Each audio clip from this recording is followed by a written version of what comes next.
Hello. Hi. Welcome to stayfhomekins. It's Black Friday 2020. It's Black Friday, baby. All the deals. all the shopping deals. Janie and I, of course, we crawled under some metal grates to stampede with people. That's a joke since we are, We could be arrested because we did. I think we seriously injured some people. Also, we are isolating at home. It's true. Because of the take the picture. Pandemic. Anyway, this is Stayfhomekins, your Look, folks, we're going to be honest with you. pandemical podcast. It's the Pandodcast. The Pandodcast. I'm Janie Haddad Tompkins. I'm Paul F. Tompkins. He's a comedian. She's an actress. Together, we are the Homekins. That's right. We're a married couple living in quarantine, trying to be safe. We're exhausted. Yesterday was Thanksgiving. We're both really tired. I'm over it. You're over being tired, or? 2020. I'm ready. Bring 2021, y'all. Isn't it amazing how 2021 is going to be so completely different? It better be different by this time next year. By this time next year, we're going to be saying, can you believe 2020 even happened? I was thinking about that, like in 2 years from now, are people going to be like, I miss Zoom? Well, I don't think Zoom is going anywhere. Oh, good. Okay. Thank God. I think, honey, bite your tongue. Don't even suggest Zoom is going away. I think that it will still be used for a lot of business stuff that people realized, hey, we could just do this all the time. We don't have to. Right. Like, I don't have to go and park and, put on pants. I think that it will make, like for podcasting, I think it'll make things easier it'll be easier to like podcast with people that are far away that you normally wouldn't be able to, you wouldn't think about booking because you would think, well, we wouldn't do it remotely. And it's like, now we can, and it's good. Oh, right. Yeah. Yeah. Who are we going to podcast with far away? Oh, Dame Helen Mirren. Doesn't she live in New Mexico or some shit? Oh, yeah. Didn't we find that out? We went on a little Helen Mirren. Oh, wait. She posted a video about getting out the vote. Yeah. Because she was going to vote I'm a proud citizen of Albuquerque. She did say something that made it sound like, is she a naturalized citizen of the United States? No, naturalized. Yeah. Does that mean you were born here? No. That means you become naturalized. What? Naturalized means you become an American citizen. I thought that just meant like birth citizenship, But then what would be I don't know what it was. Like you unnatural? Do you feel like the act of being born is you are naturalized? Well, it's the word natural in there. I get it. It feels like maternal or like motherly or something. It feels like really does. like bodily functiony. Ugh. Took it to a place I didn't expect. Guys, okay. So, happy Thanksgiving. What are you grateful for? Oh my God. I wish you folks could have seen that face. Let's go over what we're grateful it's for. Thanksgiving Boxing Day where you have to give the food back to other people. I guess I am grateful that we have food. People are struggling. Yeah. Donated to the food bank this week. Y'all look up your food banks, and I'll tell you why. Not just that people are needing them right now, but like they're kind of amazing. Mm-hmm. Like they are efficient and they're good at distribution and they are like they spend well. Like as far as like giving goes. Yeah. It goes well. I'm also, let's see, I'm grateful for Wait a minute. I don't know. You acted like you were in the middle of a list, which you were not. I'm grateful for all of the right things that you're supposed to be grateful for. Are you? Hey, look. I'm happy for this shit that you're supposed to be happy for. I like the people you're supposed to like. I don't like the people you're not supposed to like. Kind of like I'm in a dark. You're in a mood. I'm in a mood. Here's something I didn't anticipate with the pandemic. And we'll go afterwards. We'll go through the things we did anticipate. Right, because the things we were more than ready for.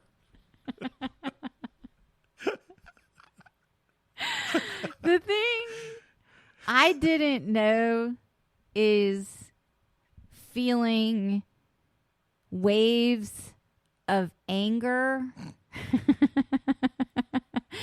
at others who are not like being safe. I'm not even like talking about like, oh, you're out there like spreading COVID. Yeah, that's not good. Mm-hmm. Whatever. I get that. Agreed. I'm talking about like, I see a picture on your social media of some big ass indoor dinner. Mm-hmm. I get fucking jealous. This is like I'm being raw right now. I'm telling you the truth. Mm-hmm. This is real. This is raw. I don't want to feel that way, but I feel jealous because my primal reaction is not like, they're not flattening the curve. You know, it's not that. It's like, I want to fucking be around my family. You know, I want to travel. I want to get on a fucking plane.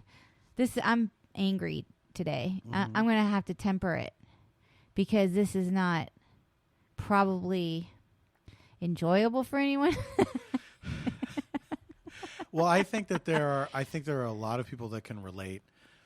I have similar feelings that, you know, we've been, playing by the rules and trying to be smart and safe and conscientious and, you know, nobody's 100% all the time. Like, but we've taken like the tiniest little sort of quick risks. You know what I mean? Right. Well, everyone, here's the honest truth. Everyone has to figure out for themselves, like their own risk. Like that's a risk assessment thing. But I'm telling you that my emotions run away. Here's what I want to say is that when you do, but it's been tough. It's been hard. And so when you do see people doing that stuff, I feel the same thing. It makes me so mad because of course I want to do that. Of course I want to do those things. Right. Of course I want to be hanging out with people. I want to be hugging people. I want to be at a bar. I want to be at a party. I also just don't want to think about things before I do them. Like absolutely. I am grieving spontaneity. Like you know, and now you have to think, oh, like, you know, are there a lot of people there? Is it safe? You know? Yeah. And I don't know, like, I just didn't know that I had that in me because I am generally kind of like a live and let live person. Paul just rolled his eyes, by the way. I was thinking of something else. Totally. Wait a minute. Let's slow down with this for a minute. Slow down with You don't think I'm gonna live and let live? I think for the most part. I think we both are mostly live and let live, but I think, of course, like anybody else, we have our moments of judgment. This is making me like kind of happy right now because I subscribe to that philosophy, but I'm only human. That's right, baby. So, you know, what made me laugh this week, there was this thing on Twitter. This guy got dragged on Twitter. He wrote like this New York Times. Oh, Fraud Manju, that one? You like know the guy's name? Oh, yeah. Okay, what was funny about this thing is that he wrote this piece that was going around. I'm sure all of y'all saw it online because I saw it online and my interest became piqued only because the headline of his piece was very clickbaity. Mm-hmm. And it was something along the lines of, I did my own contact tracing and what I found out is my quarantine bubble was way huger than I ever imagined. Right. And so I was like, oh, that's interesting. I wonder what he learned from this thought experiment he conducted, because I always wonder that too. Like, how are we, like, even if you're around people, like you're around the people they were around and the people they were around or whatever. Yeah. And then, but people were so angry passing this article around. And they were saying things like, what a selfish piece of shit or whatever. And I was like, I just didn't know, like, why people were reacting in a way to what I thought this article was about. Yeah. Right? Yeah. So I was like, well, I better read it for myself. And so I start reading this thing, and most of the article, he's literally saying, like, hey, you think you're being safe, but you're really not. Just look at me and what I'm about to do. And then, like, I swear to God, it, like, near the very end of the article, the very end, it takes you through this thing where you're like, oh, this guy really did some thinking and digging on how he's living his life or whatever. And this is good and thoughtful because a lot of people are going through this. So it's good that he's really laying out, like, how you think like it's a good idea, but maybe it's not a good idea. At the very end of the article. At the very end of the article, he's like, and that's why I don't give a fuck. Fuck it. I'm traveling. You're paraphrasing, of course. No, I'm not. But it would be funny if he said, I don't give a fuck. Fuck it. He did. No. He said, I don't give a fuck. Fuck it. I'm traveling for the fucking holidays anyway and seeing my elderly parents anyway. Did he close it out by saying fuck it? No, but what I'm saying. Okay, well, you got me all excited. Like, I missed that. That would be. I would almost respect it. If at the end he was like, you know what? Fuck it. Two tears in a bucket. Fuck it. Remember what? that? No, I sure don't. You don't remember that? No, what is that? The Lady Chablis. What? The Lady Chablis. Who's the Lady Chablis? What? Oh, is she the one that was in Midnight in the Garden of Good and Evil? Yes, and she was always like, 2 tears in a bucket, fuck it. She was always like that? I don't know. Do you know that if whenever she was always like it's all she could say. Whenever I hear that title or think of that title, Midnight in the Garden of Good and Evil? yes, I hear it in the cadence of Movie Phone. Because I remember calling Movie Phone. I saw that movie in the theater. I remember when Movie Phone was a thing. I remember calling to find out showtimes. And the Movie Phone guy said it like this. Midnight in the Garden of Good and Evil. Yeah, I can hear that. I can hear that. My other favorite one was when they brought the original Japanese version of The Ring back into theaters after The Ring was so successful. Oh. And they brought the Japanese version, and it's in theaters, and I remember him saying, Ringu, rated R. You should tell that story. I think you can tell it. Why are you trying? I had to give him a cue. You know what I'm talking about? Yeah, I do. That's funny. I think I told this like story once before, maybe on Comedy Bang Bang. Oh, or you something. told it already? Maybe.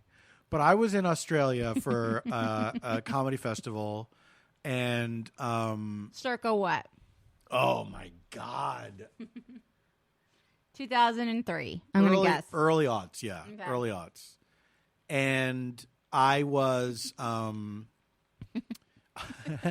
I got there to shoot. I was sort of hosting it for American TV. It was going to be a comedy special, and the idea was that it was the World Comedy Tour. So it was comedians from all over the English-speaking world. Okay. In Australia, and everybody's doing a set. So it's Americans, Canadians, UK, Australians, New Zealand. And so I was just going to shoot these wraparounds for a night in Sydney, and then I was going to also do a set on the show. Okay. And so when I got there, did the Sydney thing. Then when I got to Melbourne, which I think is where we shot the show, the stand-up show, got there the night before the show, and that's when everybody was kind of arriving. We were all staying at the same hotel, and all the UK people got there and started drinking like right away. Of course they did. So it was like noon, right? And everyone's having drinks, and I'm like, and I'm still at that. And did they come from the UK or they came from Melbourne? No, they came from the UK. I mean, there were Australian comics there as well, but they came from. That is like hardcore to fly that far, and but then these people are all used to it. They're all used to it because they do all these things all the time. And so we're all hanging out and having a good time. And then it gets into, I mean, maybe it wasn't noon, but it's early and it gets into the evening. And somebody, maybe it was Craig Robinson, said, hey, I heard about a club nearby where we can get some stage time. They're doing an open mic and we can go up. If anybody wants to, they can go up at the end and like run a set. And so a bunch of us are like, yes, let's do that. And y'all are hammered at this point. Or you're just buzzed? I certainly am. Okay. I can't speak to anyone else, but I was too drunk to be going on a stage. But I did it anyway. And I went up, and I was so drunk that I don't think that I was presenting as drunk, but internally I was all fucked up. So like I forgot like key words of jokes and stuff like that I was doing.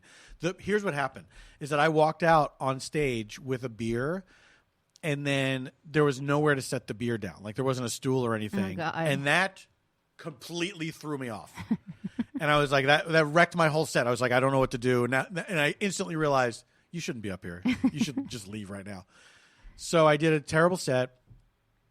And then the next day was all hungover, but it was the night of the taping of the comedy set. And I went and I didn't do well. Like I think I bombed on a TV set. It sucks. Really felt bad.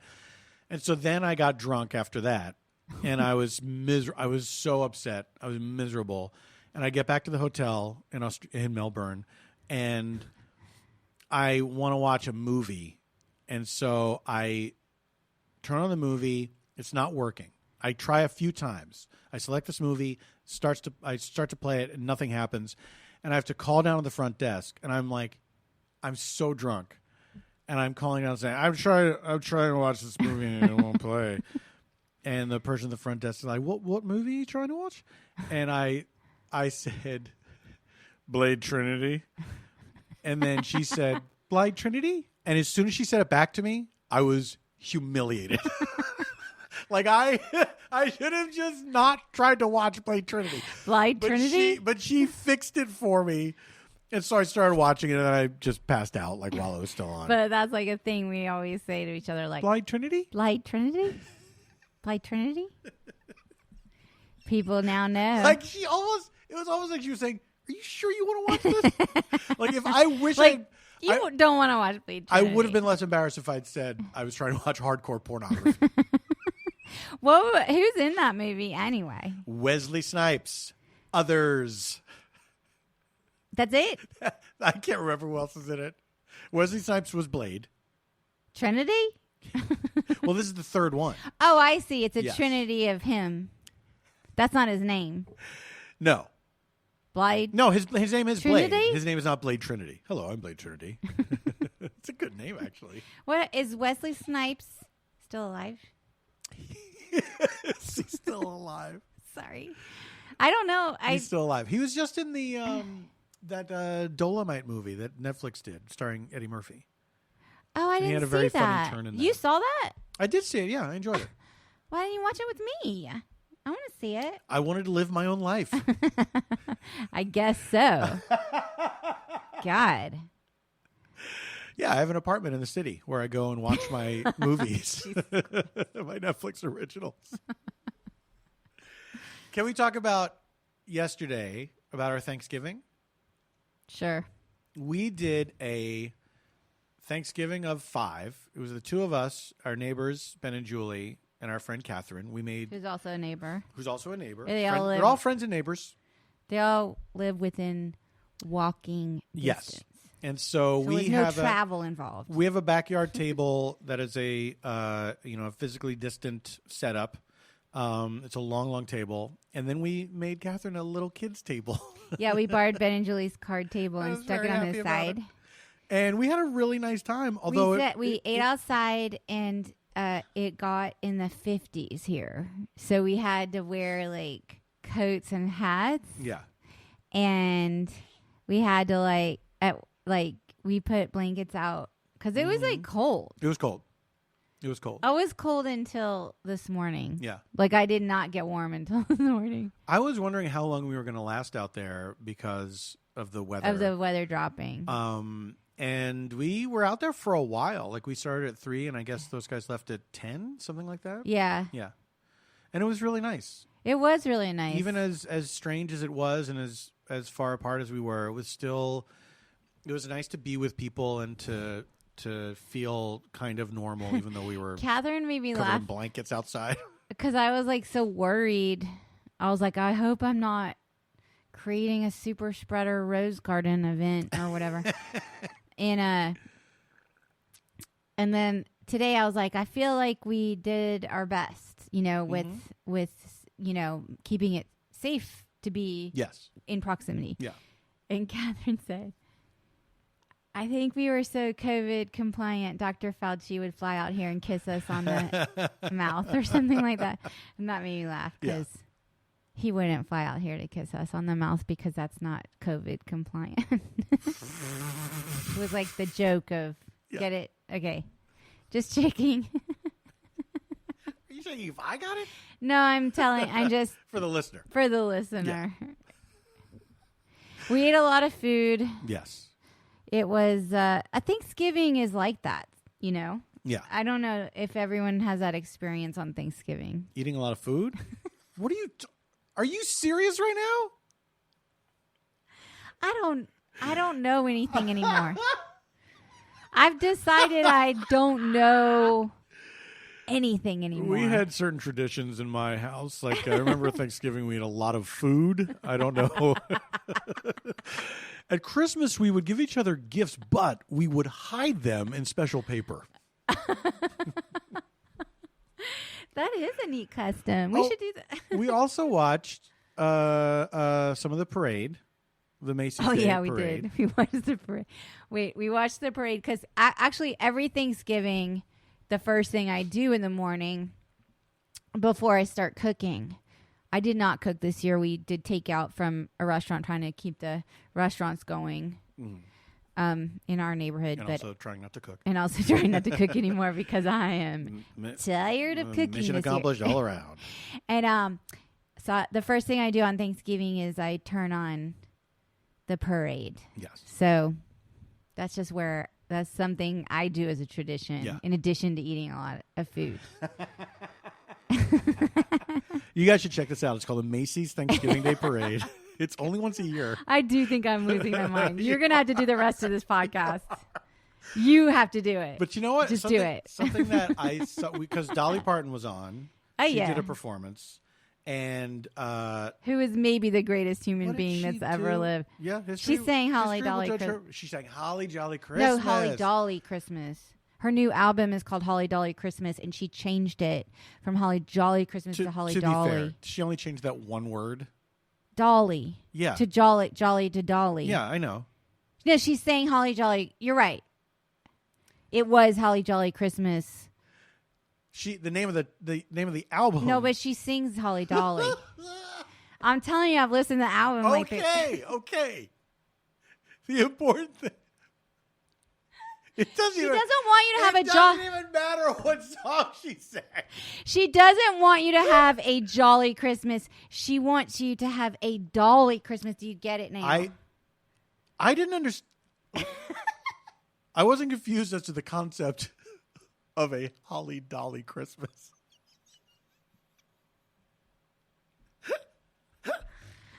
I grasped that concept. Okay. So she's singing this song. You want to make sure I understood it? Yes. But do you understand what I'm saying? Is that all she did was change that one word, and it does not. Do you think it meaningfully impacts the message of the song? Well, to her it does, because it's a different kind of Christmas she wants you to have. What? Okay. And how do you? Holly Jolly Christmas. We all know what that means. It means that jolly rhymes with holly, and jolly means happy. So we get that. Yeah. Now, how do you interpret a holly dolly Christmas? You're gonna go full dolly. Like, you're not gonna listen to other Christmas music. You're only gonna listen. Oh my God. You're only gonna listen to Dolly's Christmas music. Wow. And she wants you to give. That's like the big thing on her album. But not to other people. Not to other musicians. Do charitable works, but do not listen to anyone else's music. If you go to a Salvation Army and they're playing someone else, some Burl Ives bullshit, you take your shit and get out of there. Just imagine like calling out Goodwills in the area. What music are you playing right now? I have a substantial amount of clothing I'm about to donate. And I'm having a Dolly Christmas. And I have been advised to have a holly dolly Christmas, and I take that very seriously. I mean, you know what? Maybe the world would be a better place. Okay. If we only had one musical artist. Okay, so here's what I made me so happy was that all of Dolly's band and backup singers were old as shit. She's not exactly a millennial. I know, but the idea that she's either she's been with the same people for a million years, right? Which I love. Totally. And I also love this equally. If she has to put together like a pickup band for this thing on the Macy's parade, she's like, I want old people. I don't want to deal with fucking young people. Yes. Old people show up, they'll know what they're doing, and they'll do it. I like that version actually better. Because that version is like you're setting a boundary. Yeah. You're not just like living your life and that's who you ended up with. It's like you're like, I have a line in the sand. Yeah. And my line is in the sand is that I don't want to deal with young people bullshit anymore because I'm not a young person dishing out the bullshit. I'm Dolly Parton. I don't want anyone on that stage under 60. That's the youngest they can be. I just heard her. She was on Brene Brown's podcast. And apparently, so Brene Brown asked her, what was one of her pet peeves. Mm-hmm. And she said she hates more than anything when people are late. Oh, shit. That she feels like it's the rudest thing. Like it holds, people up their time and money and there's stuff going on. And everyone else made the effort to be there. Yeah. I'm kind of that way though. That makes me feel guilty. I know. 'Cause you have a punctuality issue. It comes and goes. There was a time that I was doing great where I really got it together and I was early for everything. Mm-hmm. And that lasted for a good long while. Mm-hmm. And then, I don't know, I put too many things. Yeah. You do. Go on. The worst is. Tell me more. Being late for a Zoom is the worst. I've been late for a couple Zooms. I'm like. Where it's like, I'm sorry, I got caught up in the other room. I do not. I have to be early to things. That's just my own personal thing. And, I'm friends. I have friends with ADD and stuff, and they're late a lot. And it tries my patience. And I want to be, kind of tolerant of it. But, I've gotten to a place with some friends where I'll say a different time, to trick them. Yeah. Yeah. So they'll only be 5 minutes late instead of a half hour late. Yeah. Yeah. And I don't know. It's just a thing I have. But I have to become more tolerant and patient. Mm-hmm. Because even someone that has it in them to be early, and I know this because I'm one of those people, sometimes something will happen where you are late. Yeah. And then you feel like mortified. Like you just like, Yes. it's the worst. Yeah. But on the other hand, there, like, life happens. Like, even, you know, the road to hell is paved with good intentions or whatever. Like, just shit gets in the way sometimes. Like, there's traffic or an accident or something happens. Yeah. You know? One time I heard on the radio here, because it's hard to be early here in LA too. Man, that's true. Because of, well, now we haven't gone anywhere. But in our previous lives, before March of 2020, like, we had to be everywhere like, when you're an actor, you're on call, like, all the time. Like, you have to be like, oh, you have to be in Santa Monica at this time tomorrow. And then you have to be in West Hollywood. Can change. You just have to be constantly. like fluid, and you have, you know, and so you're constantly planning and using Google Maps and stuff and doing math. But like, I heard on the radio like some kind of like time management expert or something, and he said if you add 12 minutes to any commute, you will more than likely be on time. Wow. Yeah. That's interesting. Now, I don't know if that expired a while. I heard this years ago. You know, like, now, like, you have to add like 30 because the population of LA has tripled or something. Yeah. Who knows, you know? But I just live, so I'm always like adding like 15 or 20. Yeah. I just like need cushion, but LA used to be you could get anywhere in a half hour, and now it's an hour. Oh yeah, there's no way you can get anywhere in a half hour in LA anymore. I felt like it used to be 20 minutes. But I also lived closer to the center of town. Yeah. I used to live like near, like, further east. Yeah. I mean, further west. Sorry. I kept moving east. I still co-signed it, even though I knew it was wrong. I don't know. Yeah, whatever. Anyway, what an annoying personality quirk I shared with the world. What? That you don't like when people are late? Yeah, that's an annoying. That's not annoying. Like a sanctimonious. Like, I don't think. Here's the thing. I think there is a difference between somebody who, when you're thinking of that being a pet peeve, I think most of the time you're thinking about certain people in your life who are chronically late by a lot, where they are absolutely holding things up, where it's like you're sitting there looking at your watch. That's how late they are. Yes. You're not talking about it's 5:00 and you got here at 5:05. Like, that's not ideal. Like, hey, I got here at 5. How come you weren't here at 5? But what you're talking about is people that are habitually doing this again and again and again, because it does feel like, man, I remember a friend of mine years ago said this. We were talking about being late, and he said, it sends a message that you don't care. And, yeah, it's rude. I think it's rude. He said it sends a message that you don't care, and it's true. Like, if I'm late for something, it's because I don't care that much. Mm-hmm. And that was like a hard truth to admit about certain things. I would not say that's always true of me. I think that I do. No, you overcommit. I overcommit, but I have been late to things because I was not looking forward to doing them, and because I procrastinated. And frankly, it's cuckoo.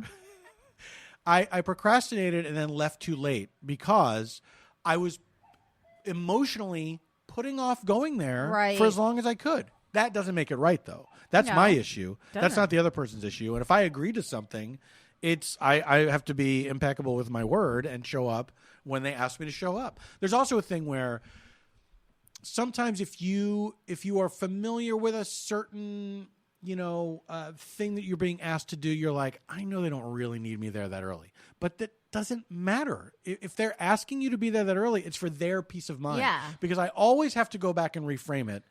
What if I were asking something? Yes, if I were asking this of someone and the person isn't at the call time that you gave them, then you're going to be like flipping out. Yeah.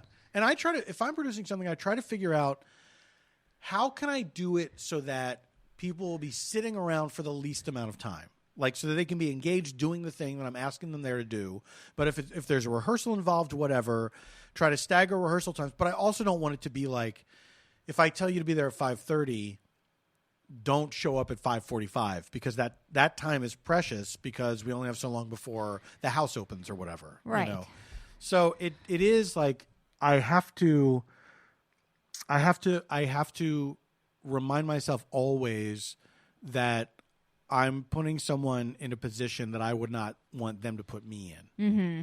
And it's not fair. If you're not 5 minutes early, you're late. I feel like you've just been waiting to say that. That's the saying, right? People have different versions. Some people say 10 minutes early. If you're not 10 minutes early, you're late. If you're not 10 minutes early, you're late. Yeah. Oh, so you immediately accept that one.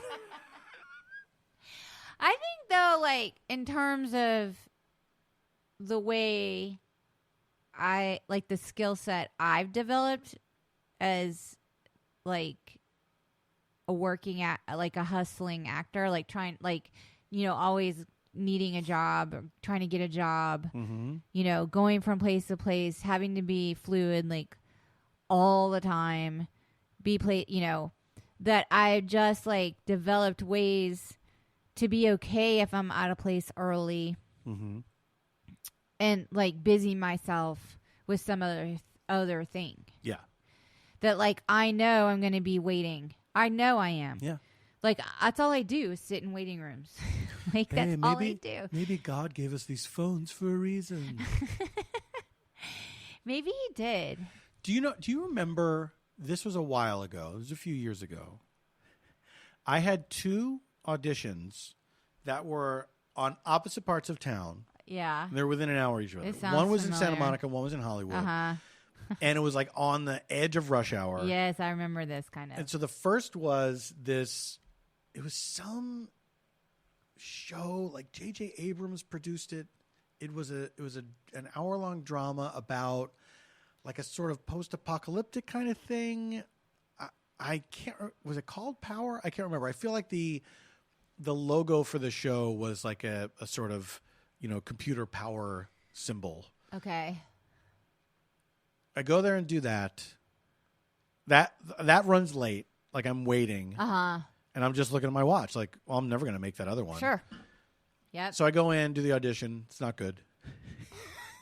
So then I have to get to this other audition, which is for the new Aaron Sorkin show, The Newsroom. And I know that the casting associate, so I am in my car on my way to Santa Monica. Am I wrong? But Hold on. Okay. Don't. I was going to say, I feel like I just remember who cast it, but keep going. So I am on my way, and this session's going to be with the producers, and it's going to be Aaron Sorkin and all this. So it's like, okay, I want to go do a good job. And so I'm on my way, and I'm just looking at the clock, and it's like, I'm not going to make this. And I keep calling. Do you still want me to come in? Because there's no way. I'm 45 minutes past my time or whatever. And they're like, no. Keep coming in. Keep coming. We want you to come in.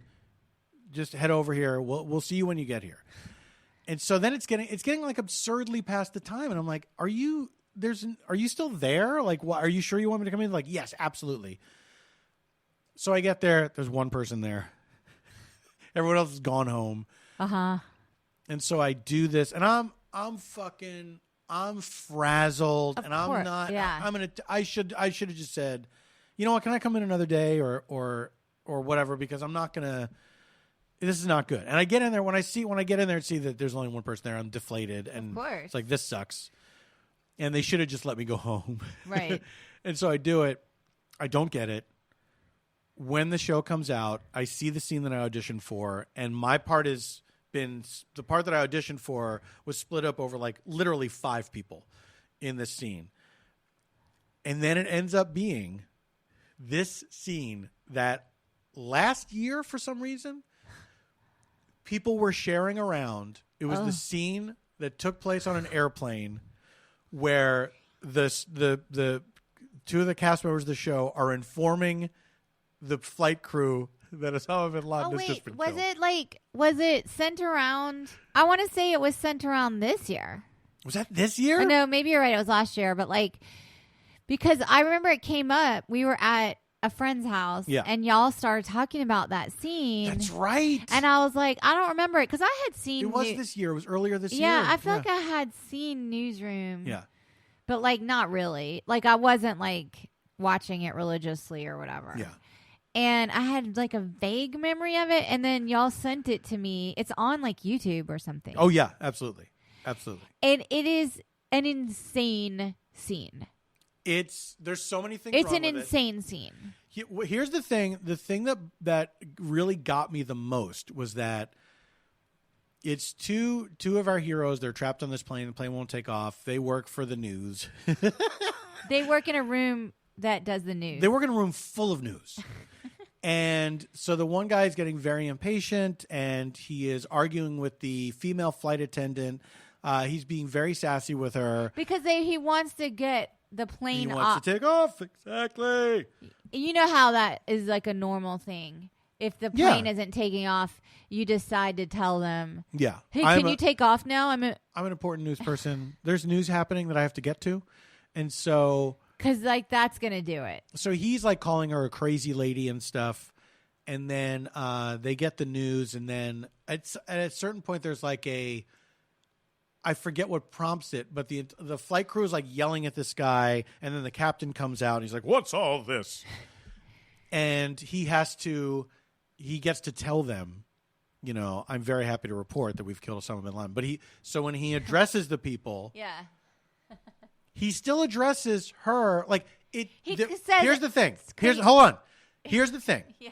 Is that it dawns on him, like, oh my God, this is important to these people because they've been flying in fear ever since then. Yeah. Which, by the way, this wasn't that long enough after 9/11. Because, first of all, Newsroom, didn't it take place 2 years before the year that it was out? Yes. Like, that was the whole premise of Newsroom is it's like, we're going to take news from 2 years sort of prior. Recent, but not that recent. So Bin Laden was assassinated in 2011. So this must have been 2013 then. I guess. Is that right? I guess. Yeah. Yeah. So, like, it was only, like, 12 years after... 9/11, we're still taking our fucking shoes off at the even today. Yeah. You know, so it's like a strange conceit for any character to not be aware that being on a plane and being belligerent to flight crew might alert them to a terrorism threat. Exactly. Like, it doesn't even make sense. No. So when it finally dawns on him, like, oh wow, people who work on planes, they probably think about this a lot. About planes being hijacked and stuff. He was like, oh, I heard about this thing called empathy. Yeah. I think I'm going to try it out for a minute. So he addresses the flight crew. And he's like, Captain, and somebody else. And then he turns to the female flight attendant he's been arguing with and says, crazy lady. And then he tells them, it's my honor to tell you that we killed Osama bin Laden for you. Why does he still... So he's had this realization... Why is he still calling her crazy lady? Because she's just a dumb bitch. Exactly. He's like, you're just a fucking faceless woman. She's just a dumb bitch. Yes. You're just some faceless woman who's put on this earth to be in the service industry for me. And you're on a power trip. I guess it was supposed to be like comedy. It was supposed to be a funny moment when he said crazy lady, yes. Okay, well, guess what's not funny to women watching an entitled man call a woman crazy lady? Yeah, it wasn't funny at all. And it also... Was there one female in that writer's room at all? That was its own story. Anyway, we don't have time for that, but there were problems there. Yeah. Oh, yeah. We have to take a break, actually. Oh, it's time for... We have a word from our We have two sponsors. Enjoy both of them, and we'll see you in a second. Wow, it's Black Friday. It's time to start thinking about what to get for gifts this Christmas. Well, let me tell you about Usual Wines. Usual Wines are for the modern drinker. Each very sleek, modern, sexy, stylish bottle is 6.3 ounces, which is a heavy pour or about a glass and a half of wine. It's perfect for sharing during COVID times because you each have your individual bottle. They have a special holiday product coming out called Usual Reserve. It's an ultra-premium, limited edition Mount Veeder Cabernet Sauvignon. Introducing Usual Reserve.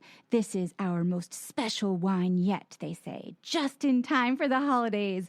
Hailing from one of the most celebrated plots of land in all of Napa, this Cabernet Sauvignon is concentrated and rich with just enough grip. Gift it to someone special or keep it all for yourself. The holidays as usual. Go to their website at www.usualwines.com and use our discount code stayfhomekins for $8 off your first order. Check out their website, www.usualwines.com, and use discount code stayfhomekins, and happy gifting. Stay F Homekins is proud to be sponsored this week by Care Of.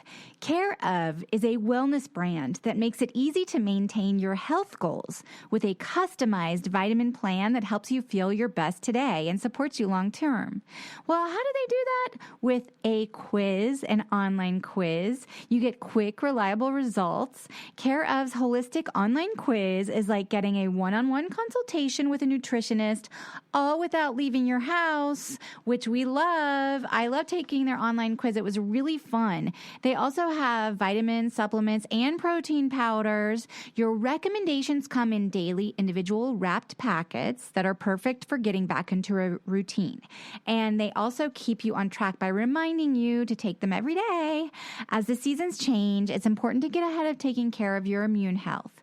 So for 50% off your first Care Of order, go to takecareof.com and enter code HOMEKINS50. That's 50% off your first Care Of order at takecareof.com, HOMEKINS50. Welcome back. Thank you. That was our lovely sponsors, Care Of and Usual Wine. That's right. You heard them. Oh, we did put out our little video this week. That's right. So here's what happened. So Paul was reading an ad for Usual Wines. And as he is inclined to do, I like to have some fun. he did a funny, exaggerated pronunciation of Cabernet Sauvignon by saying Cabernet Sauvignon. Yes. Okay. Now, I also like to pronounce souvenir Sauvignon. this would not have been an issue. So then a couple weeks later. Also, by the way, it wasn't an issue. Let's start out by saying that. It was far from an issue. What was happening was I did an ad read later on for Usual Wines, and I decided to, like, in just a mischievous little nod to... Just the most mischievous little nod. I just wanted to, like, give a little wink. Just a tiny little wink to Paul saying Cabernet Sauvignon. So I incorporated this silly pronunciation into the ad read. Well, we started. So after he did it, then I did it. Which, by the way, this was not our first Usual Wines ad. Like, no, far from it. I think we had done previous ones where I'm sure we read it straight. No, I may have done it every time. Oh, you did it every time? Yeah. Well, it's like if you start doing something as a joke, sometimes that just becomes the way you pronounce that word. Trinity? Light Trinity? Okay, so anyway, so then we started getting messages about it from listeners. People's cards and letters were pouring in. And that's fine. It was kind of amusing, right? Yes. So, but what really was the nail. So we got some, I don't know, listener email that was like, you're pronouncing this wrong. This is how you pronounce it. And I was like, okay, fine. And then my friend Catherine. From the little kids' table.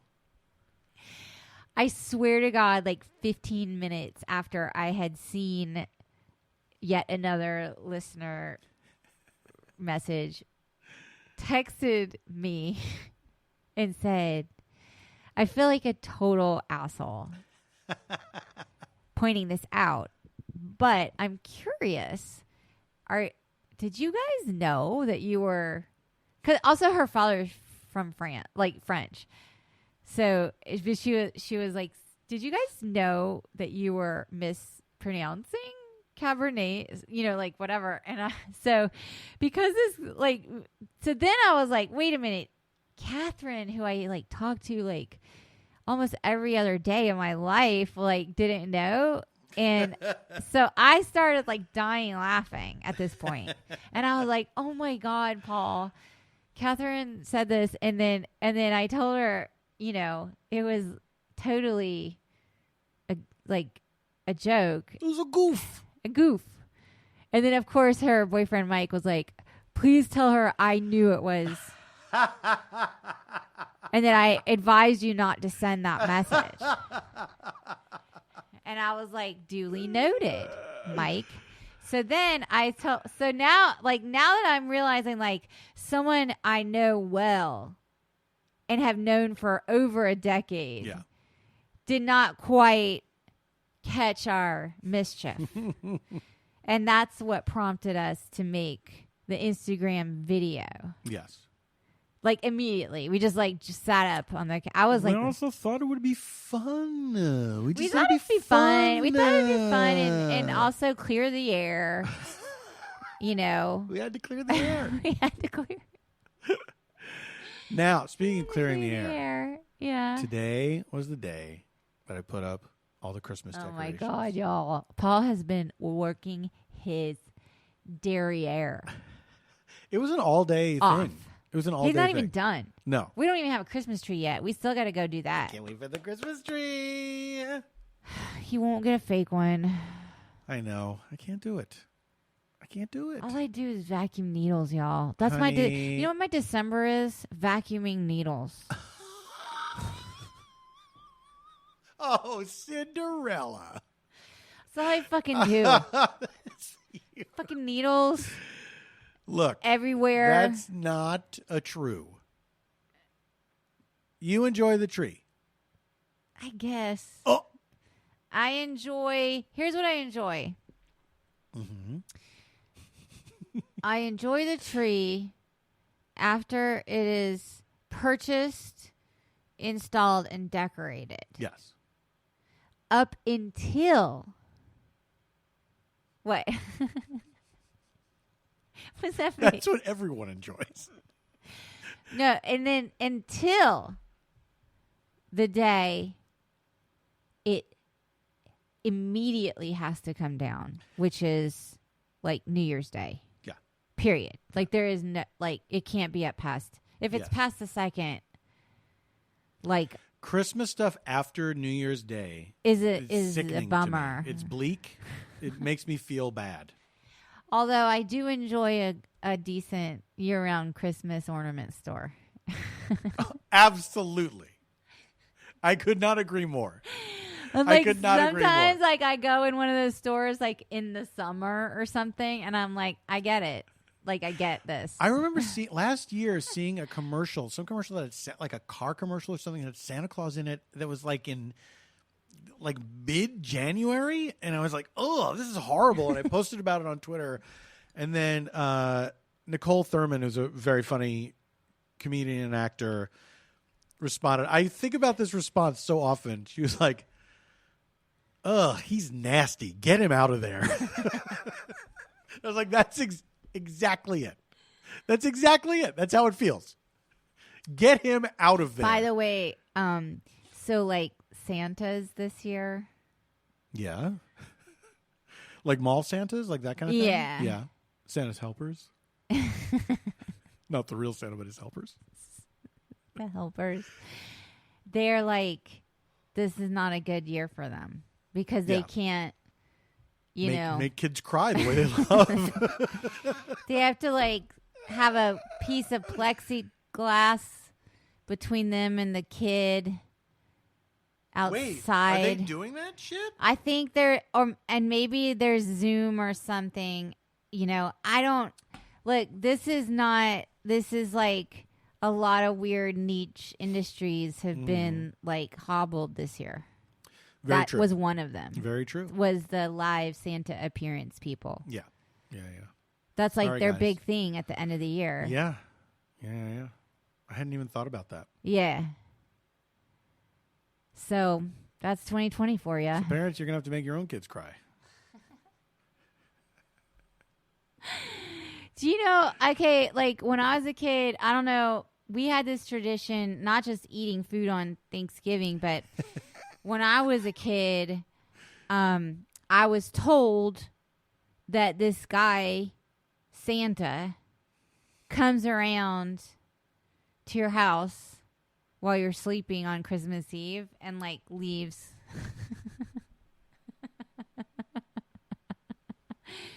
like, you know, presents for you and stuff. Mm-hmm.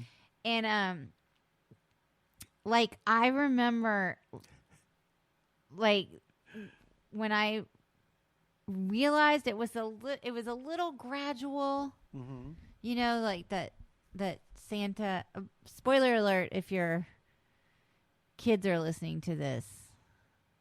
If your kids are young enough to be waiting on presents from Santa Claus, turn off the podcast right now. Yeah, and forever. Don't. Also, I dropped the F-bomb like liberally. This is not for you to listen to with your kid. We forbid you to listen to this with little kids. I feel like the moment of the realization that Santa was not real is like a trauma I need to work through or something because... Still? Yeah, maybe I do. Wow. Because there was like a symbolism of like an end of an era. It was like your childhood is your whatever this thing is that you're having. That's right. This magical. It's the closest thing boys have to a period. What is? Well, that's the end of my boyhood. Now I'm a man. I don't believe in Santa Claus anymore. I'm just saying, like... I hope my dad will take me to the drugstore. Also, maybe the fact that it kind of coincided with my parents' divorce. Like, oh, do you think is there that something might be behind that? That might be the Do you trauma think you have it's to work through? connected? You think it's like... Hey, my parents got Do you divorced. I think get it. People grow apart. The Santa thing. I'm saying it. Now that I'm realizing it, you know, when you're 8, Yeah. your parents divorce, okay, and also you realize Santa might be a lie. Here's what's funny because when you realize Santa and your parents' marriage is a lie, and therefore love is, and love doesn't exist, it's not it's not secure. We talk about this on an upcoming episode of Freedom. Sorry. About when you no. Oh. And it got me. I'm not quite sure of what is the average age when you stop believing in Santa. Like, what is too old? I think 8 or 9. 8 or 9? That's my feeling on it. Maybe 8. The older I get, the more those ages are meaningless to me. Like, I don't remember the big difference between them, you know? Like from Really? Yeah, I don't. Like I feel like I do, but I don't know why I can't. Like I can't. But a lot happened in my life. I can't you know picture what I mean? what was life like when I was 6 versus what it was like when I was 9. Like I can't. That's because your childhood had like stability and like a theme. Really? You lived in it. The theme was fear. I will say this. I understand that you had a tumultuous upbringing. Yeah. But there were certain markers that you didn't endure tumultuousness from. Like, for example, you lived in the same That's right. house That's right. from birth until leaving the nest. Yeah. And then your parents like died well, not your dad, he moved in with your sister, right? Yes, after my mom died. But like that is like an enormously long time. True. And all your memories are in that house, and you didn't move to another state, you didn't change schools, you went to the same school the whole like. I think because like I had a lot of change as a child, and so those moments demarcate age 6 or age 9. You know what I'm saying? That makes perfect sense to me. Yeah. Because like my 20s, I can remember where based you were, based on moving, where you lived, based on different stages of that portion of my life. Yes. Yeah, for sure. Yeah. So I can see that. I can see how that would be. But now you had other things to work through. I'm not trying to minimize. I know you're not. Your honey. pain. I know. I know you're not. I know Look, you're not. everyone has trauma. Everyone has childhood trauma. That's just human. Everyone's got trauma. Go tell Obama, Lady Shepley. Save your trauma for Obama.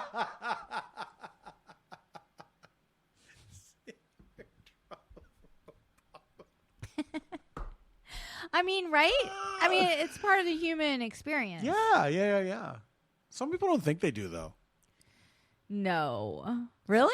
There's a lot of people that are in denial about their experience, like their unpleasant experiences in their lives, or how, that. So I think some people have good. I think some people have genuinely good childhoods, and they had. Good upbringings, good technically, parents. I had good parents. Technically, whatever. My childhood wasn't all misery. Like I got to fucking play with my friends, and you know what I mean. You had like your fucking cousins that lived on the other side of the duplex. That's right. Whatever. There was a lot of good stuff, which I think is like the coolest thing in the universe. But it was fun. It was fun. I think that is just sort of like the cocktail of life. Like you have, joy. But you also have instability. Fun. You have the seasons in the sun. Can I know it's behind me. It's over my shoulder. What is behind you? Cuckoo? No. It's a Christmas decoration that you are not fond of. Oh, that fucking snowman. I see it. You moved and I fucking saw it. The demon fucking snowman. I hate that thing. This is a little fat snowman. He's a ceramic snowman. It's vintage. Is he a snowman or is he a demon? He is a snowman. Ew, he just changed colors. His fucking red eyes are glowing like. I put a bulb in him that changes colors. He has holes in his eyes. He has no eyes. He has hollow eyes. He has his hollow eyes like in that I don't know, that horror movie. Hollow eyes? Yeah. I don't even know what it's called. I don't know. Where they have the blank eyes that are lights. The blank eyes that are lights? I'll find it. Okay. Someone's going to know what I'm talking about. I think it's very cute, but you think it's horrific. Correct.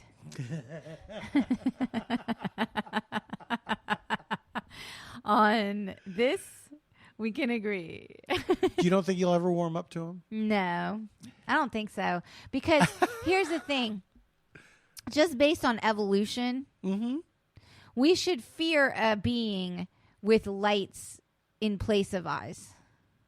That is a primal survival instinct that we evolved to have. What if we were evolving to have lights for eyes, and we should welcome this? Oh, I see. So in this scenario, you are the more advanced, evolved being. Well, I didn't want to say anything. You weren't fishing, but you like what you caught. That's right.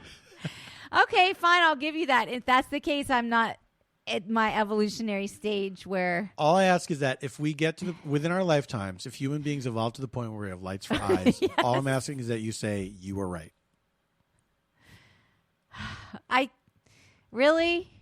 If and when that happens, is that so much to ask? You can't give it up for that. If I called that And it happened within our lifetimes. Okay. All right, I'll give it to you. I'll say you were right and I was wrong. I'll say, Paul, you're fucking right. We were evolving to have lights for eyes. And when I felt unsafe around that tiny ceramic snowman. Now, when we do have lights for eyes, Yes. when we look at each other. Uh-huh. Do we have to wear sunglasses? Yeah, like how. Is that what you're getting at? I'm just wondering, like, what is our vision going to be like if there are lights in our eyes? I think if we have lights for eyes and you look at me, that it would be flattering because you're lighting, like you're, like blowing out my wrinkles a little bit. Sure. As long as it's not like LED. Like I want like a warm, it's Edison. Gotta be a warm Edison bulb light. I want an Edison bulb. Yeah. I need some warmth. I need a little amber, just a Yeah. little amber. Yeah. The third setting on the ring light. I would say like the worst would be fluorescent. Yeah. And if it made the noise. Because then like if we're like reading in bed next to each other and you're making that humming noise with your fucking eyes, it's going to make me angry. Like I'm going to be like, go fucking sleep already. I'm trying to. Do you think we'll be able to adjust the brightness of the lights in our eyes? Yeah, it'll probably get like fading out when you're tired. Like they get lower. I like that.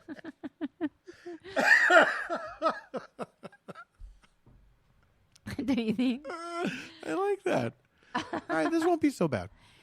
What would be weird is if you're a performer and you're looking out into the dark theater and it's just a bunch of pinpoint light eyes. Yeah. Eye lights. I don't like that. Like that's creepy, right? I also don't want my eyes illuminating the faces in the audience because that's always weird.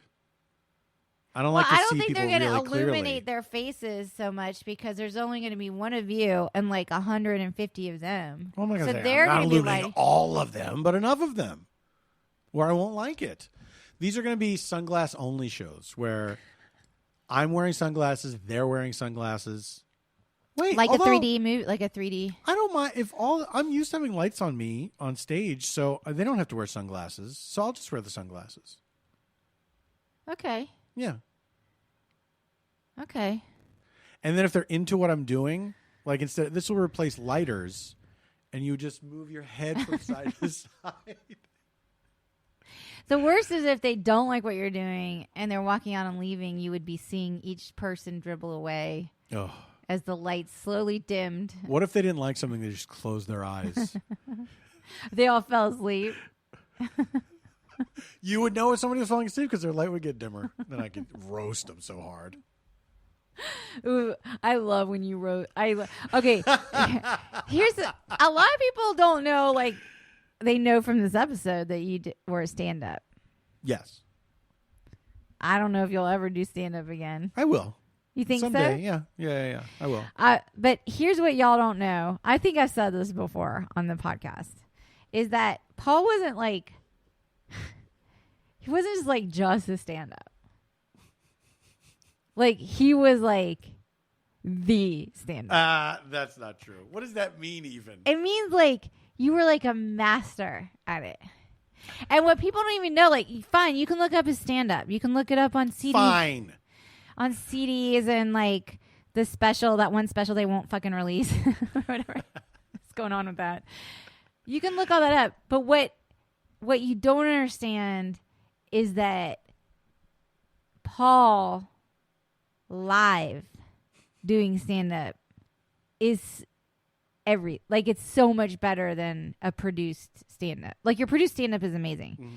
But I'm saying like your real like expertise, I should say, is off the cuff comedy. Like that is like not a written stand-up routine. Like fine, he does his written stand-up routine. It's brilliant. I'm saying like the spontaneity of his stand-up. You like the riffing. What? Honey. Everybody likes the riffing. No, I'm not saying people don't like it. I'm not trying to talk you out of it. I think I even mentioned this on the show before, but I'm mentioning it again, and I don't fucking care. You can write me and tell me I repeated myself. Guess what? I'm not going to be shocked in any way, shape, or form because I repeat myself a lot. That's right.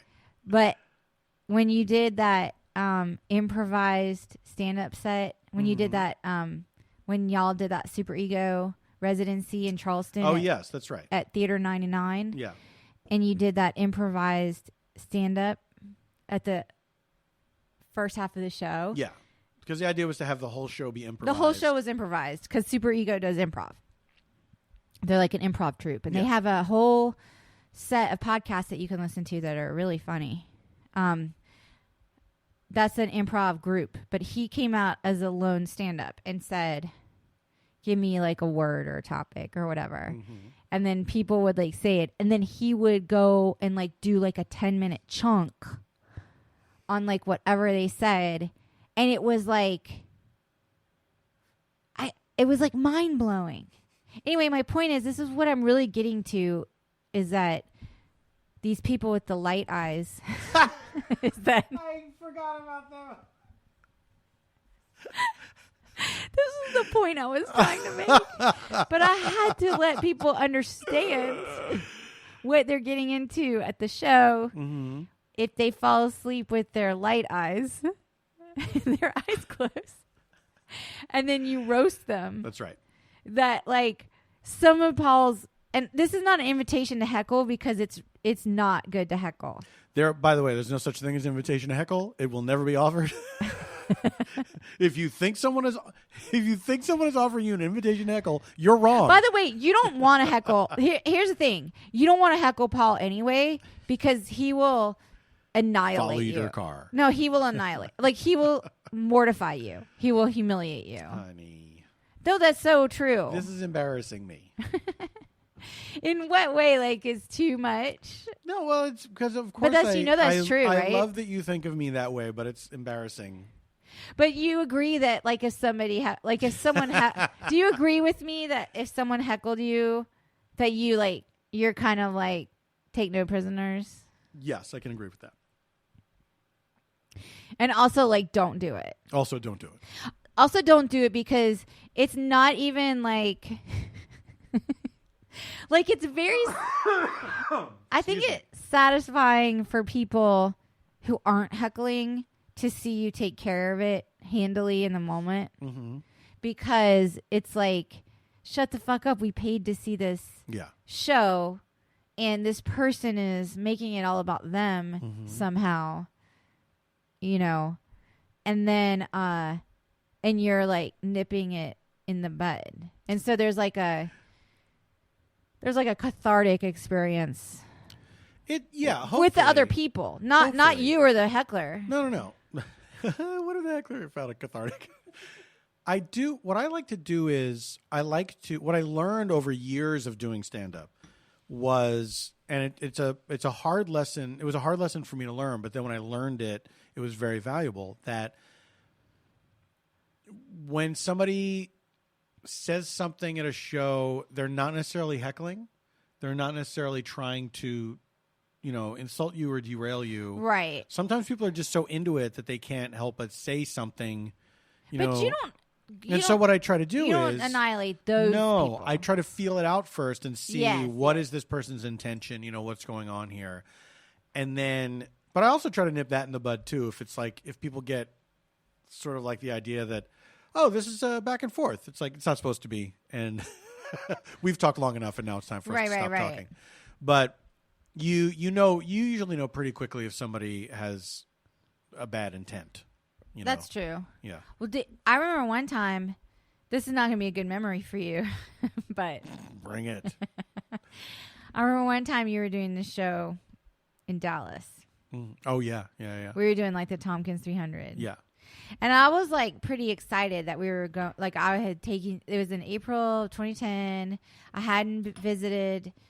This is where I went to acting school, drama school. Our friend Paige was there at the time. Yeah. And we were going to see her. And there were these, I don't know, this like small little handful, like four people. It was like 4 people. It was 2 couples, I think. And they showed up to the show.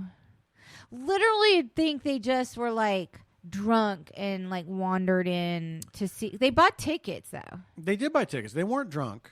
It was because it was at a theater, and they were sitting in the front row, and they were just talking. They were just talking to each other through the show. And then you told them to leave. Yeah, because they wouldn't stop.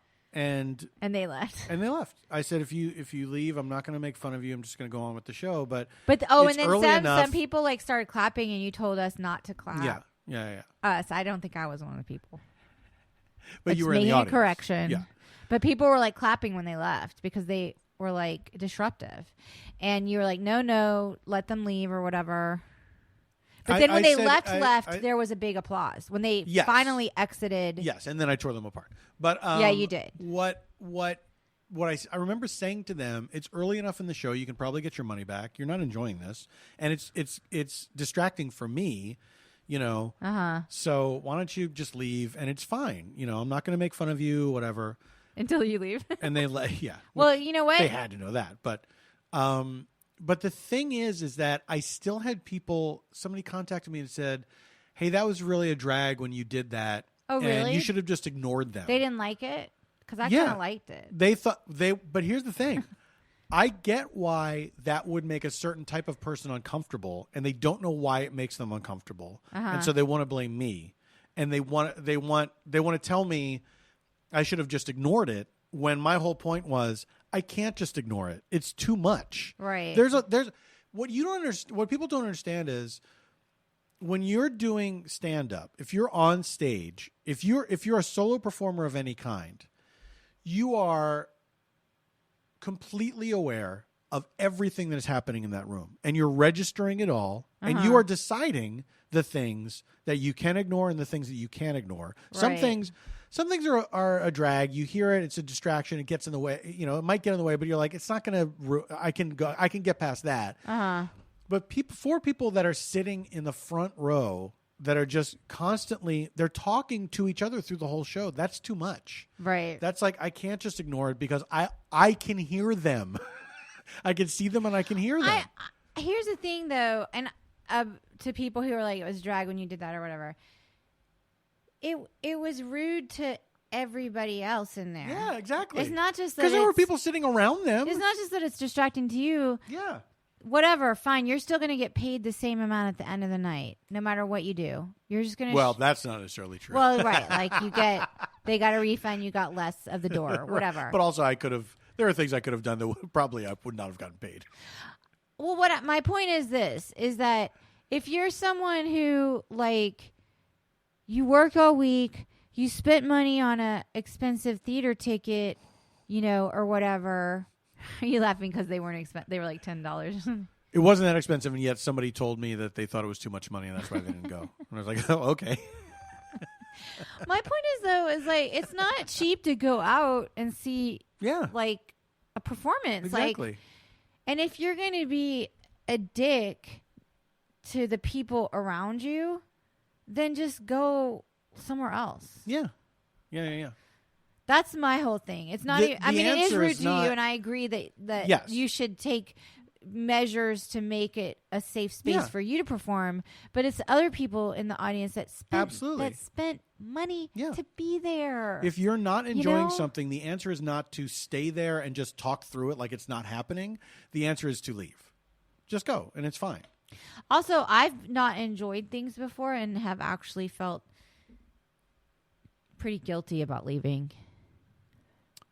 I don't know that I've ever felt guilt about leaving something that I wasn't I enjoying. felt pretty bad. I left. I saw a terrible play not that long ago. Was that we went to together? That one? No, I took my mom. Oh, okay. And I was like, we can't stay at this. It's so bad. I kind of like a thing that you don't realize is bad until after it's over. And then you realize, hey, now that we're talking about it, I didn't enjoy that. All right, we should wrap this up. Do you have recommendations? Do I? Oh, shit. Guys, first of all, this is the time I would very much like to mention that we have for sale, this is Black Friday, our official Stayfhomekins podcast merch that is sold in collaboration with our partners at Kinship Goods. Now, Kinship Goods is based in Charleston, West Virginia. And everyone who has bought one of our sweet sweatshirts and T-shirts and have gotten a mug or sticker or anything have raved about the quality of the sweatshirts and T-shirts. In fact, I'm wearing one right now. Like, I never take it off. It's kind of weird. But they have a brand new line out for Black Friday, Small Business Saturday. The collection is called Self-Help, and they have 14 new designs at www.kinshipgoods.com, and there's free shipping all weekend through Monday. So not only should you go and support kinshipgoods.com for all of your holiday shopping, check out all our stuff, but also you should get your Stay F Homekins podcast merch. You really should. And yeah, we're so happy to be partnered with Kinship Goods, and we hope you all will buy a bunch of stuff from them for gifts. Yeah, and support Small Business Saturday because it's, it's been a tough time during the pandemic, people not doing on-foot shopping or in-person shopping. Yeah.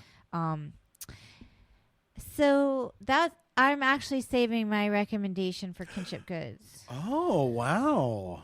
That's very big of you. What about you? Well, I'm going to recommend whatever I want. I want to recommend a new podcast. I just remembered something that I'm going to talk about really quick after you. Okay. A new podcast that just debuted this week called The Lolita Podcast. It's hosted by Jamie Loftus, and it's an examination of the book Lolita. And by Nabokov. Yes, and its impact on culture and the different adaptations of it. It's very interesting. The first Lolita, episode is great. The movie, the Kubrick version movie, is one of my favorite movies. I did not know that. What? Yes, I did not know. You know I love Kubrick. I know you love Kubrick. I know you're cuckoo for Kubrick. But also, there was a time when I didn't know Peter Sellers was maybe kind of a jerk in real life. Yeah.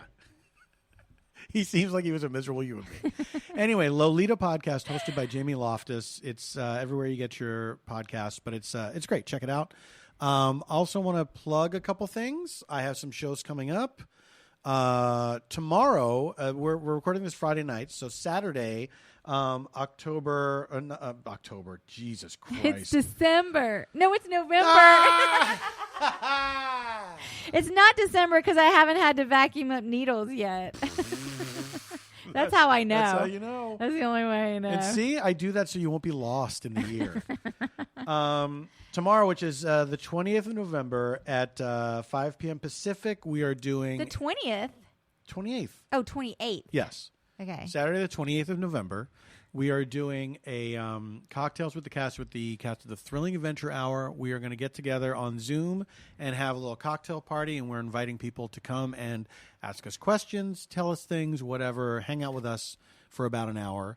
And then November 7th, I have my monthly show with Lauren Lapkus, December 7th. What are these faces you're making? Are you trying to tell me something? No. I didn't know my face was moving. It was moving a lot. Monday, December 7th. I was cringing through all the weird dates, the different Why dates. were you cringing through them? What do you mean? Because it was October, but it was then it was November. Girl, look at your phone. You don't need to pay attention to this part. Oh, Saturday, November 30th, Cocktails with the Cast, 5 p.m. Pacific. Monday, December 7th, me and Lauren Lapkus, Lapkins and Tompkins present Christmas in December.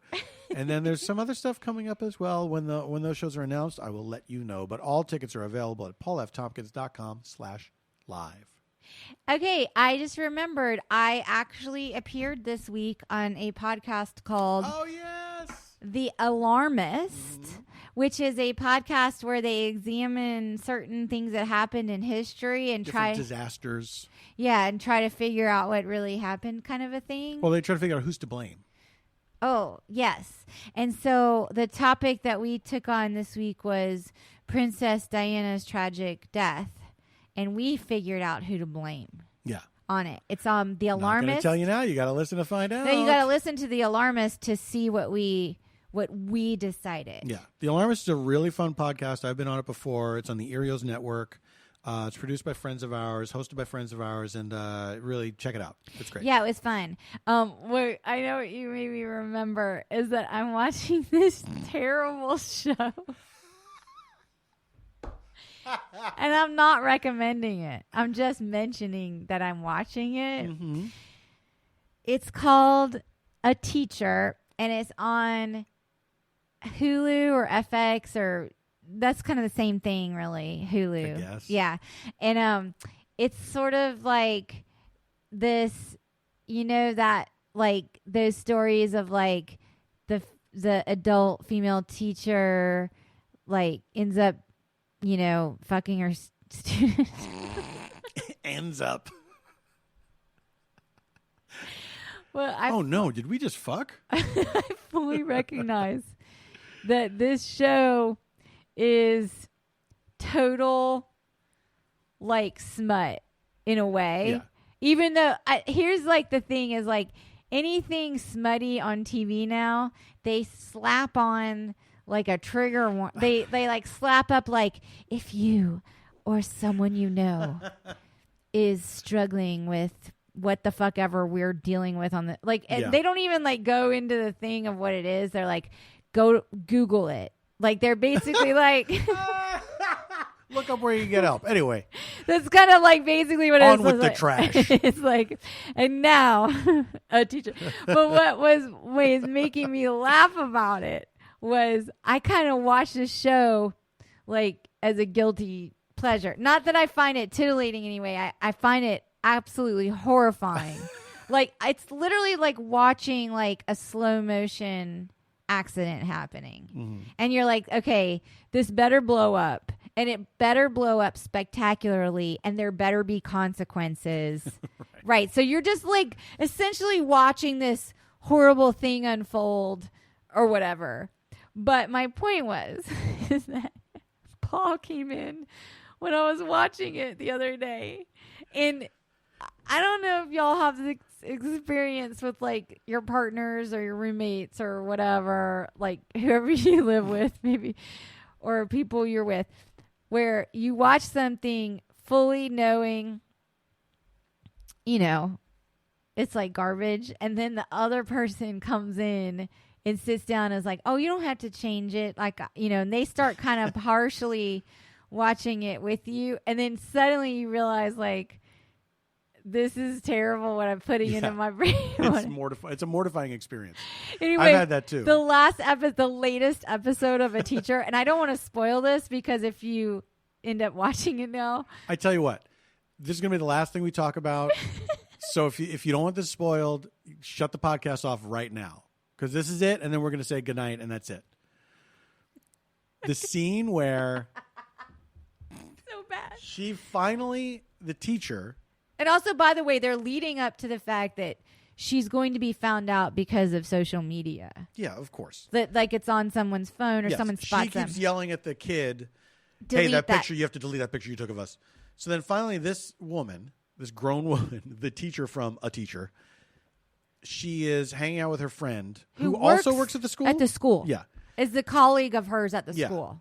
And she's sort of like in a sort of sassy way indicating that she's seeing someone. I had a little bit of a weekend and I'm married, even though I'm married. Oh, that's right. And she's married. Well, they're there to see her dorky ass husband's band. Or something. God. I think that I could talk about A Teacher for a really long time. So we're going to have to wait and do So the friend is like teasing it out of her, like who is it? What's going on?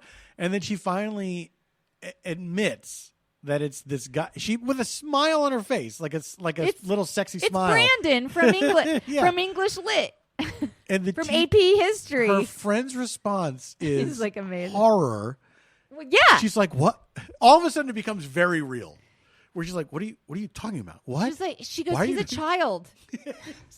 By the way, he is. He was 17 when she But and so I was laughing. She's like, he's a student. Like I was laughing so hard that this idiot thought, how did she think it was going to go? This is like amazing. Well, also, by the way, okay. So And the friend who, by the way, does a great job. She does as great a job as anybody could do. With this material. There was one line reading that I thought was so funny though. That so bad. She tossed off. She just sort of tossed off like it's a monumental abuse of power. That's a thing you would say to someone if you were gripping their shoulders. You would be looking in their face and saying, "This is a monumental abuse of power." You would be like, oh, "This is a monumental abuse of power." This is a monumental abuse. Wait, okay, so wait. The best part was she goes, "I have to report you," because like I can only imagine. If you were a teacher at a school, and I bet we have teachers that are, I think we actually do have people, because they have to Zoom with their kids and they've written into us and stuff and said, it's been hard. And I get it. Just a quick note of advice. Just a quick sidebar. Don't fuck your students. If you're a teacher listening to this, don't fuck your students. But here's what is crazy about this show. There's a lot that's crazy about the show. Is that, how would she, if someone had come to her, like if the PE teacher came to her and he was like, "Hey, so little Sally, little Sally over there who's 13 and oh my god, she's a freshman in this scenario." Yeah, I'm saying like he's like, "Yeah, she's my little side piece now," or whatever. Like that teacher who is breaking the rules would understand, like, why I have to immediately report this. I have a child in danger. There's a one of our charges is now unsafe around this fucking pervert or whatever. Right. And so the fact that that she has up until this point been like, delete that. You can't do this. These are the rules. This is very dangerous. I could lose my job. This is like all leading up to, well, they're going to get found out in some horrific way where she can't deny it because there's going to be a photo or something. And then she just tells the... Like she's clearly built up the fact that this teacher understands that this woman understands that she's doing something wildly illegal and inappropriate. It's absolutely ridiculous. And then she's just like, I mean, they're drinking. I guess maybe they're trying to lead it up like she was a little loose-lipped. It's still insane. Oh, wait. There was the worst.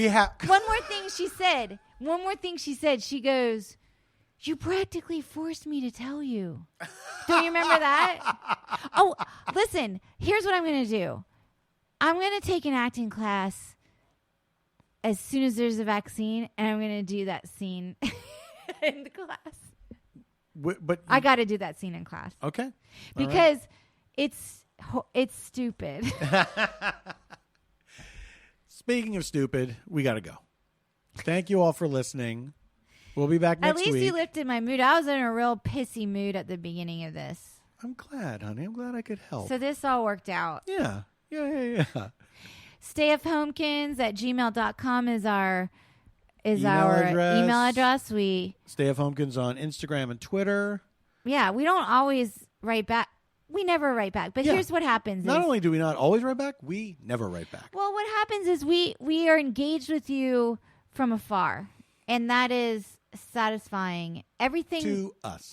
And so also you say nice things and we fucking appreciate it. We are grateful for we do. You. We're really so thankful that you guys listen, and it means a lot to us. And we'll be back next week with another episode. We just Until don't then, have time to always write back. That's the problem. That's right. Also, we're not going to give you any explanations. We're just not going to write back. We just can't. There's too many. Stay safe.